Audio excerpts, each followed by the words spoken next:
Well, here on Game On, we covered the biggest games and all the latest sports news, and there was a lot of sports news this past week, including in the WWE as their big boy Vince McMahon stepped aside as chairman of the WWE. And here to talk about that is the co-host. You know him here on Empty the Bench, and he's also a contributor to Fanside MMA and co-host of a brand new podcast here that's coming in late July on the Empty the Bench podcast network called the MMA Outsiders. And joining us is Tom Albano. Tom, welcome. How are you?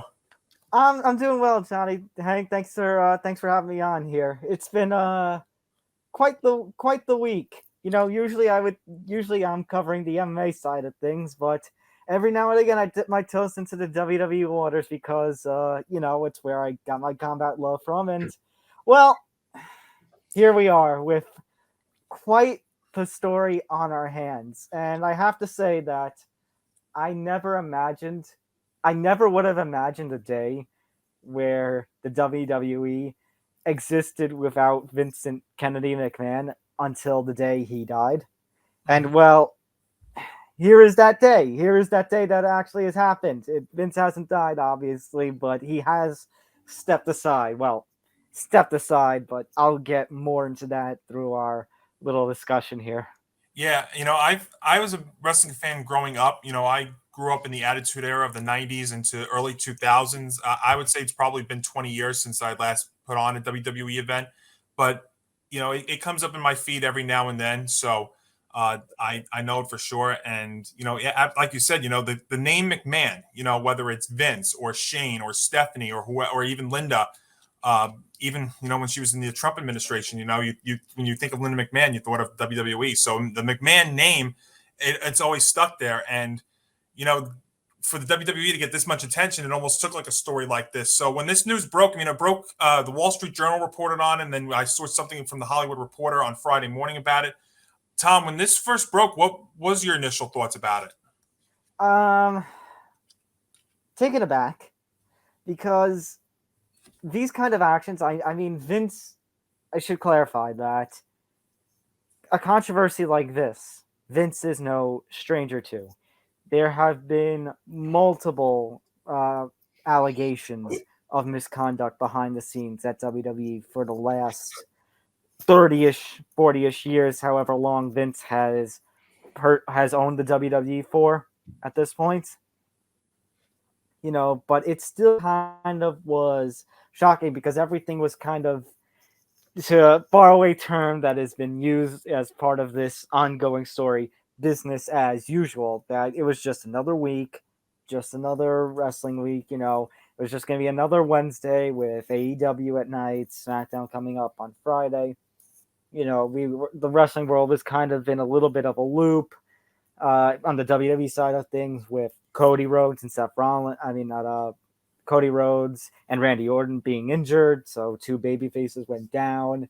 So it's like not fully pushing the panic button, but then something like this, again, the controversy itself and who it relates to, maybe not so much a jaw dropper, but the fact that it all of a sudden came out, so suddenly was a bit of a jaw dropper. And like I said, I never thought Vince McMahon would one day step aside as chairman. Now, is he actually stepping aside? I mean, I don't really think so because Stephanie McMahon, his daughter, is the interim chairwoman and CEO, but Vince is still, part of the creative process, which is evidently clear if you watch SmackDown and you saw Roman and Brock again, because I think he has a fetish for that feud. Um, but but but it is just absolutely kind of shocking, and the fact that even though he's stepped aside, he still has a voice though, because I guarantee you, even though Stephanie is named the interim chairwoman, they will go to Vince for any big decision still. It is still his company, and I think you kind of saw that in his little 30-second appearance on SmackDown this past week. Yeah, I was going to just get to that. So then it's announced that he's going to appear on SmackDown on Friday night, and it was very, very brief. And like you said, it was like 30 seconds, if that. I mean, maybe it was really more of a ratings ploy for the WWE. Because I think it is. It was. Let's be clear. Yeah, It because if was. you think about it, for the last 20 years, they haven't really had any competition. I mean, back in like the late 90s, early 2000s, you had WCW, you had ECW. You didn't really have another wrestling league or another kind of combat league until, these last several years with, what you cover, UFC, MMA, now you got All Elite Wrestling. AEW, all that stuff. So when, Vince's his appearance on SmackDown that Friday night, and then you were telling me before, and I noticed it too, that WWE turned off the comments to that segment. So what does that all mean? Okay, because their mindset, Johnny, is business as usual. There was a report from the wrestling journalists that I follow, namely one Sean Ross Sapp over at Fightful, that there's like an internal memo going around behind the scenes at the E, which states that everything is just going to be business as usual, which is kind of weird. We do have this Vince stepping aside, but remember, there's also John Laurinaitis, the head of talent relations. He also has been, in these allegations of misconduct, but you haven't heard anything about him. Everything's just been solely focused on Vince. My belief was going to be, and still kind of is, that eventually John Laurinaitis will serve as what we would call in the sports world, the fall guy, that he will end up, fading away in the background while Vince holds on. And that's kind of the thing with that little promo, because Vince walked out right at the very start of SmackDown and said, the signature we have at the start of every WWE program, which you, Johnny, you might remember, was when you were watching all those little flashing signs that eventually go into the WWF logo at every start of every program, or they would say the World Wrestling Federation for over 50 years, like that kind of thing. The one for the one for today is like 3-4 words with a whole bunch of wrestling clips, like then, now, forever, together. And Vince said, he reiterated those words and said the most important is together. So I guess trying to play to the WWE audience the "we're all in this together" card, which, no, Vince, no, you're on your own on this one, buddy. But number one, it is that. Number two, like you said, it was a ratings ploy. Number three, I kind of took it as a message of, I'm not going away. And think about it. The competition with WCW, where Vince and WWF nearly went out of business. The steroid scandal. Some of the scandals of the 80s and early 90s, like the Ring Boy scandal, where, for those of you who don't know, Ring Boys were basically told that in order to kind of get ahead, they needed to, the joke there. A whole bunch of scandals. The Jimmy Snuka murder that actually happened in the 80s, and then right before he died, he went on trial for, that Vince might have played a role in covering it up. All these crazy stories about Vince, but he always has survived everything, and the E, is still going strong today. That's kind of the message that I was getting there, is that, no matter what happens, no matter how much I say, I'm going to accept the results of the investigation, it kind of sent off a message of, you're not going to get rid of me. Yeah, but you think about it, like, so we've heard stories like, these kind of alleged investigations into this kind of stuff in other aspects of the world before, and a lot of the time those guys don't survive it. So I think this is a little bit of a different animal in that regard. But yeah, there might be more stuff that comes out in the coming days and weeks about it. And if there is, then I think Vince is going to have a tough time surviving. And granted, I think that's why there's a lot more publicity on this one, because actually in 2006 he had an allegation of this, for your regular sports fans, is going to sound familiar, heading into a massage parlor and getting more than a massage. You think more along the lines of the whole Robert Kraft thing, right? But this isn't the 90s, this isn't the 2000s. I think this relationship started around 2019 and headed into now the 2020s. It's a much different time. There's a lot more, social media, a lot more media just in general. Stories and allegations like this can go around. And for Vince, this is, I will say, even though this is not the first time we've had allegations, even though Vince is saying, oh, you're not going to get rid of me that easily. And technically he still is part of WWE. I do think this is Vince's biggest threat to his power since the government came after him in the 1990s for the steroid trial. I think it really is. Now, does that mean you're going to get rid of him? I don't know. And I don't know how independent this independent investigation is that they're saying. Now, granted, give credit where credit is due to the WWE Board of Directors because they did notice something. They did receive that anonymous email saying, hey, my friend here, I feel like was being, used in this kind of relationship, noticing the jump in salary to $200,000 when the two began the relationship, her quitting and taking the $3 million hush money, as we call it, to keep quiet about everything. Credit where credit is due, but they're talking so much about an independent investigation and that they're going to work independently. I don't know. As much as we see something like how he stepped aside again, I'm inclined to believe not true. I'm inclined to believe he has still a voice. And I'm inclined to believe that until I see otherwise, until I see with my own two eyes, Vince McMahon will always be a part of the WWE in one way or another. Now, the whole question here is, it's not so much the affair. It's not so much this little allegation. It's more a matter of the hush money. And, this is kind of a question we might even find ourselves in with some sports teams. And that's, where is the line between money in an owner's pocket, in this case, Vince McMahon, and money in the franchise, or in this case, the WWE? Because remember, WWE has to answer to shareholders. They went public in 1999. So something like this, those shareholders are not going to stand for. But they're especially not going to stand, it's really a little fucked up to say that they won't stand more for money being used as hush money than an affair allegation. But it is kind of true because in a way, you are playing with people's money. And that's where this whole investigation is going, is how did he use money meant for WWE to keep this hush money? Because if he did, that's where most of this trouble is going to happen. And that's when I can see, well, hitting the fan.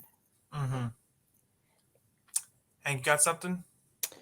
Yeah, I've got one question regarding this whole thing, or really regarding Vince McMahon himself. So we know that Vince McMahon has been pretty much the face of not really just WWE, but more like the whole wrestling community in general. Mm-hmm. He's been through a whole bunch of scandals, such as the steroid stuff that you mentioned. But now we have this whole thing coming on his hands, and with what's probably going to happen to WWE in the after effects of this, I think I have to ask the question: Is he potentially going to be doing more damage to his respective sport than this man?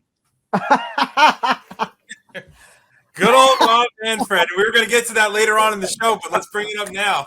I mean, it's fun. Even when we're talking about professional wrestling, which is a whole other industry in itself, not just, it dips toes in both sports and entertainment. We still bring up a good old Rob Manfred here on the Empty the Bench Network. Absolutely. Wouldn't be an episode without it. Yeah. But honestly, Hank, I could see it. Because granted, Rob Manfred is out to destroy his sport. I say it enough on Empty the Bench. But Vince McMahon, Rob Manfred, as far as we know, has no allegation like this in front of us. That's right. It's about one of the only good things we can say about him. Mm-hmm. Right. And granted, Vince McMahon, you may not like the professional wrestling product that the WWE, or sports entertainment product that the WWE puts out these days. But in history, with things like WrestleMania, the Monday Night Wars, the Attitude Era that Johnny, you mentioned before, mm-hmm. he did, have great successes for this industry, and for better or for worse, with good intentions or for evil intentions, he did revolutionize the industry. So maybe he has done more to put professional wrestling on a whole other scale that Rob Manfred could only wish he brought baseball back to. But he also has put some damages into his industry that Rob Manfred really has not reached yet. As much as Rob Manfred has done on the field damage to sport, when is he ever going to do damage to the sport off the field? Remains to be seen, but so far, again, it hasn't gotten to the level that Vince has here. Yeah. Talking with Tom Albano here on the show. Tom, the one thing I would bring up also with McMahon here is in this day and age too, the WWE has now TV deals with NBC Universal. Raw airs on the USA Network. Peacock has the rights to its premium events, not like pay-per-views and stuff. Fox Corp airs SmackDown, and it's also expanded its programming to other outlets. It used to just be the two networks. It used to be TNT or what was it? TBN or are you talking about for WWE and WCW? You're talking about Monday Night War? I'm sorry, I was used to talk. It was USA. I'm sorry, USA on Monday Night Raw, and it used to be like UPN 9 SmackDown. Oh yeah. Yeah. So it used to be those two networks, and now it's expanded. With this day and age, and sponsorships and stuff too. I think the one thing, and I'll get your thoughts on this. If you start seeing some of these TV deals get affected, if you start seeing sponsors going away from it, that's usually another sign that the guy who's could be involved here could be in trouble. So if the TV deals or if like the sponsors and stuff start getting involved in this, you think that would play a factor in McMahon here? But that's the thing. They have to get involved in this. And so far, as of Sunday night, June 19th, heading into, this week, no. So far, they haven't gotten involved in this as far as I know. And it's funny that you bring that up, Johnny, because when WWE went PG in 2008, following, the Eddie Guerrero death, the Chris Benoit incident, and trying to crack down on performance enhancers and trying to put a more family-friendly product out there, and 3-hour rules that people are always complaining about, that there's too much filler and whatnot. The thing is, they have expanded their revenue completely. I mean, their revenue is at such a different format from when, Johnny, you were watching, because it was always build up to the pay-per-view. But you know what? They earn more money from television rights deals all around the world for programs like Monday Night Raw rather than the pay-per-views these days. Thanks to also their little WWE network, which is now Peacock. Yeah. So WWE is making money hand over fist. They still make money hand over fist, and that you see with some of the controversies they had over the last couple of years with all these cuts in April, when they're still making all of this money. I think, again, these companies have to get involved, but if they do get involved, are they going to get involved temporarily? Or, because again, is this going to be like a thing where if Vince, that they're just going to step aside, and then once all this little drama kind of simmers back down, everything is just going to be, to quote Vince's little internal memo, business as usual. And if they don't get involved at all, what that's telling me is something like this, they're not exactly going to care for, because again, Stephanie is still interim CEO, and they'll be looking more at the business side, where WWE can they think that WWE can make money hand over fist regardless of whatever happens in this little incident. And again, knowing Vince's little history with scandals and such, and surviving scandals, I mean, it's a fair argument. It's disgusting to say, but it's a fair argument. Absolutely. Okay. Yeah. No, I pretty much agree. I think you said it best. Vince McMahon is nuts. And yeah, from what I understand, very, very damaging. And that's the thing. And probably even worse than He Who Must Not Be Named, that I already clowned before. And the thing is, some people might ask me about Vince doing this for attention. if you're talking about the little action on SmackDown, him coming out for 30 seconds saying we're all in this together and welcome to SmackDown, yeah, little ratings pop, sickly utilizing this controversy for a little ratings pop for SmackDown. Oh, but in terms of making this, like into a storyline thing, no, you wouldn't. I would not go that far. And I think if he somehow did, I think that would do even more damage to this industry, not just to the WWE, but the whole industry of professional wrestling, than even this crime alone can do. Or in other this, words, little allegation alone can do. In other words, no chance in hell. That's. I knew we were gonna get that in somewhere. Yep, I had to. Well, I'll tell you what. This is going to be fascinating because you know what? Like I told you, somebody like me who hasn't watched the WWE in over 20 years, when this story broke late last week, it caught my attention. So, and there may be more to this in the coming days and weeks. So we will we'll find out. But definitely a very fascinating story. And like you said before, Tom, these stuff hasn't brought down McMahon before, but we live in a day and age now where stuff like this happens, and if they start coming after the sponsors and money starts becoming a factor, you'll see a change.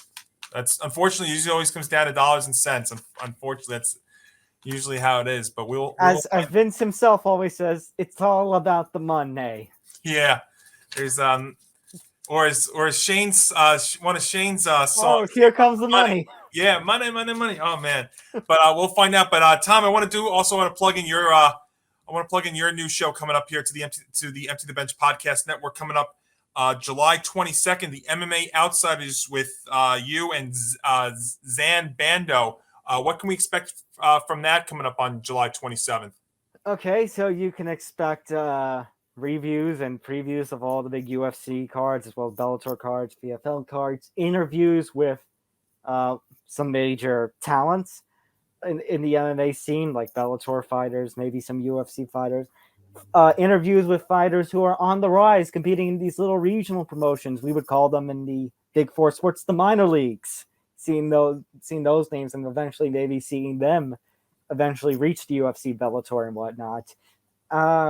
Also, talk about bets. About fighting, bets on fights. You got a whole lot of and of course talk about MMA news, kind of like what we do with Empty the Bench and here on Game On, talking about the big news in the MMA industry.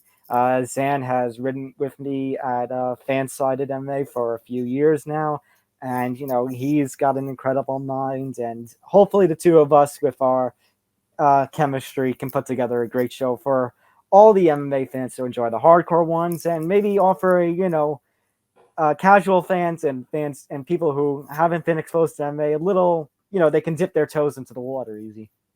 Absolutely. And as Tom usually closes out his Empty the Bench previews, of course, also you can catch Tom Albano along with Nick Federa and Nick Morganson on Empty the Bench Wednesdays at 3 p.m. Eastern here on the Empty the Bench podcast network. And as Tom always says, be there, right? Be there. So we're looking forward to that. But definitely this will be a very interesting thing with McMahon and the WWE going forward. Tom Albano joining us here on the show. Tom, thanks so much, and we'll catch up again real soon, all right? Take care, guys. Thanks for having me on.